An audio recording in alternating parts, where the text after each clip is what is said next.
What's good, YouTube? It's me, straight back in this video. Today, let's talk about how to beat the Tenpai Dragon deck. This is a new archetype coming out in the Legacy of Destruction booster pack in about a week or two's time, and it's already proven to be able to go toe-to-toe with the tier 1 decks in the OCG right now. So it's a very, very hyped up deck, especially for the fact that this is a very unique style of deck that wants to go blind second. Yep, all of these guys actually have effects that activate in the battle phase, allowing them to quick synchro during the battle phase or to special summon monsters from their deck, hand, or graveyard, and they are very, very future-proof. They have a field spell called Brimming Sanguine Manor that allows them to be protected by any activated effects during the main phase 1, and also they can use this effect to add a Tenpai Dragon from their deck to their hand and discard 1 card. So obviously there are some annoying things with this deck, and they can do up to 18,000 plus damage, including the Trident Dragon. So I think their maximum damage output is somewhere around 30 to 40k, just off of 1 or 1.5 cards even. So it's really, really scary to think about. Without further ado, let's talk about how to beat these guys so you guys know when they get dropped in the TCG. With Ash Blossom as a hand trap starting off, what should we stop in this deck? Well, there are 2 key engine pieces that you can hit. One is the Sanguine Kaiman, which is basically an E-Tele for the Tenpai Dragons. It says you can add 1 level 4 or lower Fire Dragon monster from your deck to your hand, and or special summon a Fire Dragon monster from your hand, depending on whether or not you activated it in the battle phase. If you did, then you can do both of those effects, meaning you can directly add a monster, then special it, which is basically specialing from deck, more or less. And with Ash Blossom, you can actually hit Sanguine Kaiman at any point in time, no matter what effect they're choosing, because they do decide on resolution. So this can be asked regardless of what effect they're going for. Another card you can hit is Brimming Sanguine Manor, which is a field spell that allows them to add a Tenpai Dragon from their deck to the hand, then discard a card. These are all their starter cards, so you definitely want to hit this. One thing you cannot actually ash is Tenpai Dragon Zongdora that says, during the damage step, if a monster battles, you can special summon 1 level 4 or lower Fire Dragon monster from your deck. So that's actually in the damage step, so Ash would not be able to interact there. So just one thing to note. There are a couple of other obscure cards you can definitely ash, like the Hieratic Seal, trying to special summon a dragon from the deck during the battle phase, because this could be very, very annoying, because they do get the effects during your battle phase as well. So just bear that in mind and try to ash anything that might get in your way. Also, obviously, the pot cards, if they play Pot of Prosperity, or some players are actually playing Pot of the Desires, I believe, because they just play like maximum copies of everything. These are definitely cards that you can hit as well, so they don't get pluses or get to filter their deck for a hand trap or a board breaker. Ghost Ogre and Stone Rabbit is actually a decent one against this deck, because you can actually hit the field spell, which is one of the main offenders, the Brimming Sanguine Manor. Just note they can play around Ghost Ogre by not being forced to use the effect to add if they don't have to. They can just activate this on the field, so it's a lot like the Magical Midbreaker field spell that kind of protects their monsters from being targeted or destroyed or affected at all. So that's just one thing to note there, but obviously at some point in time, they'll probably have to use the Sanguine Manor, so you can actually snipe it with the Ghost Ogre. And Ghost Ogre having some crossover in some other matchups in the format like Fire King Island and maybe IP Masquerena, those are all some popular cards you can hit as well. So I definitely think Ghost Ogre is not a bad card to side against them.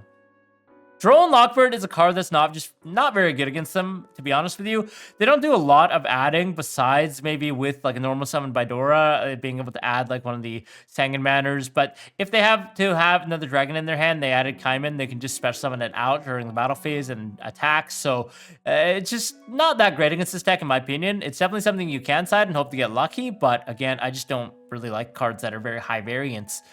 Shifter is actually an okay card against this deck, but the thing to note about this deck is they can actually play an OTK through Shifter. Yeah, believe it or not, they just go Bidora, add Kaiman, special summon out the Zongdora special summon out the last remaining name, the green monster, and then they attack for a bunch of damage. They're able to synchro during the battle step, go into the Bident Dragon, attack again. This card's actually a tuner, so with the green one, they can actually synchro summon yet again.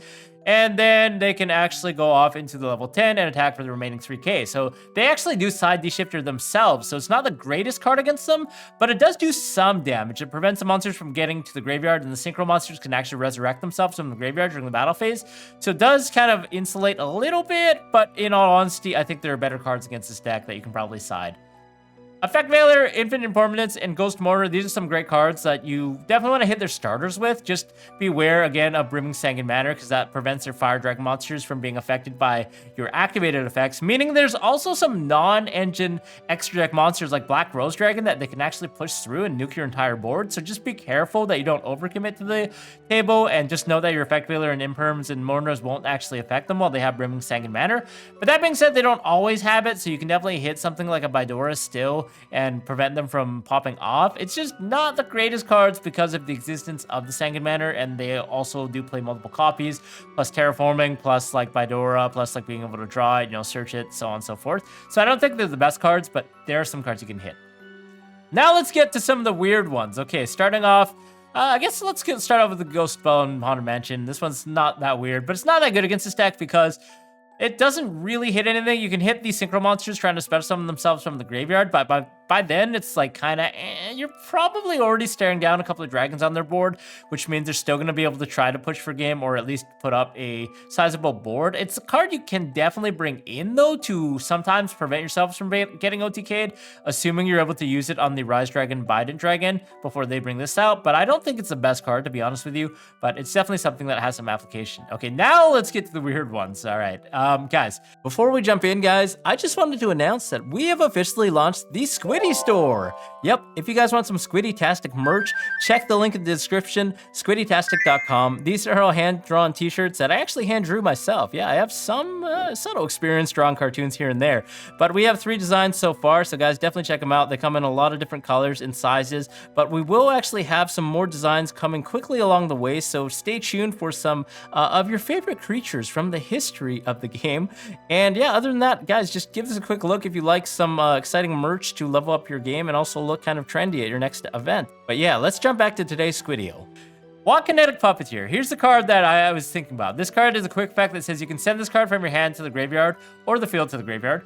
Target a monster your opponent controls. Move that target to another of their main monster zones. Why would this card be applicable against this deck? Well, what happens is because they blind second, and if you force them to go first, the Bident Dragon guys, the Tenpai Dragon deck, they actually just go off into Hieratic Seal of the Heavenly Spears, typically as their only line of defense. And what does Hieratic Seal of the Heavenly Spears say? Well, it says once per turn during your opponent's turn, if this card is in the extra monster zone, quick effect, you contribute a monster from your hand or field to bounce a card, right? So Kinetic Puppeteer targeting the Hieratic Seal can move it outside of the extra deck monster zone, meaning it effectively trades directly with the Hieratic Seal of the Heavenly Spears, which is kind of neat because this is one of the most annoying cards. Now, bear in mind that these guys trigger in the battle phase, meaning a lot of the times you're not going to have the luxury of actually trying to swing over this card to threaten it so it pops, because if you enter the battle phase and they use the effect of tribute, they can then summon out one of their Tenpai Dragons and then potentially get another body on the field with like a set Kaiman or something, and then start synchro summoning and playing during your battle phase. So that's just one thing that you have to be very, very aware about.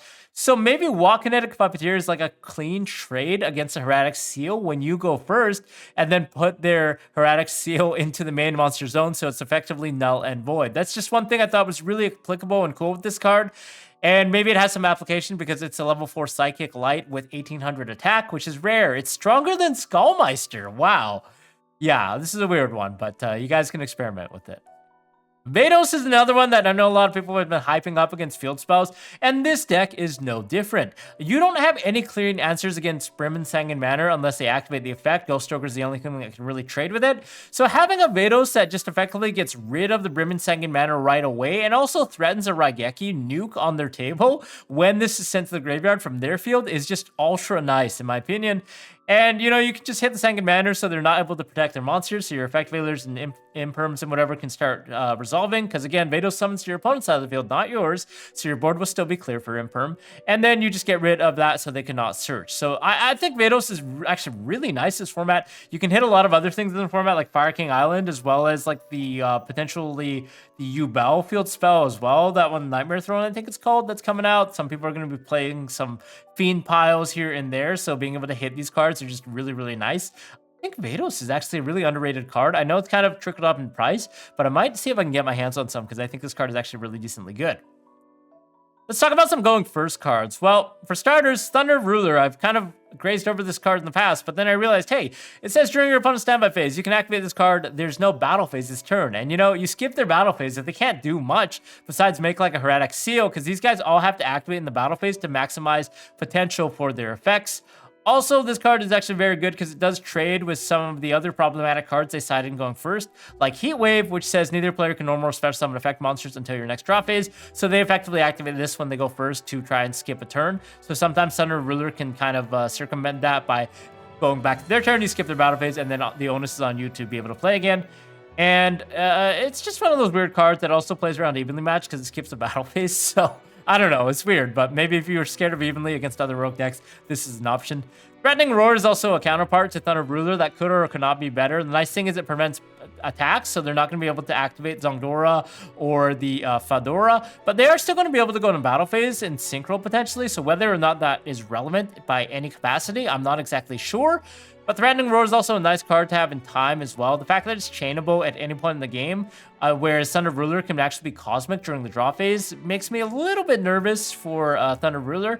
But again, this is just something you guys can experiment with. Another card you can play going first is the Blackout Laugh. This card says declare one monster card name, and then this turn neither player can special summon that monster from the anywhere except the graveyard. Also, that you can banish it from your graveyard to declare a monster name, and then neither player can activate the effects of monsters on the field with that card's name. So you can obviously call some cool things like Zondora if they're trying to summon it from their hand. You can potentially call one of the synchro monsters, which prevents you from getting OTK'd, hopefully. There are a lot of different things you can do with this card, so I think it's a nice card that you can also set off Thrust.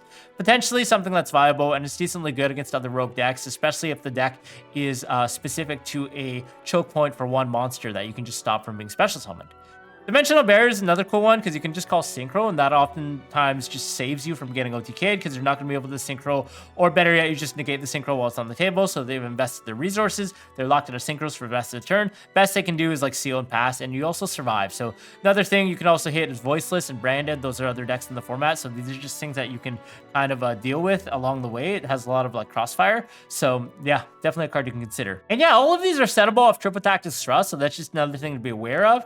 Guys, what do you think? Are there any cards that we missed that you think are good against Tenpai Dragons? Let me know in the comments below. I mean, there are troll cards like Dragon Capture Jar. If you guys want to go that route and troll somebody really bad with a Dragon Capture Jar, by all means be my guest. But just bear in mind, again, these guys do play a lot of board wipes, so make sure any cards that you have are ideally chainable and prevent them from playing.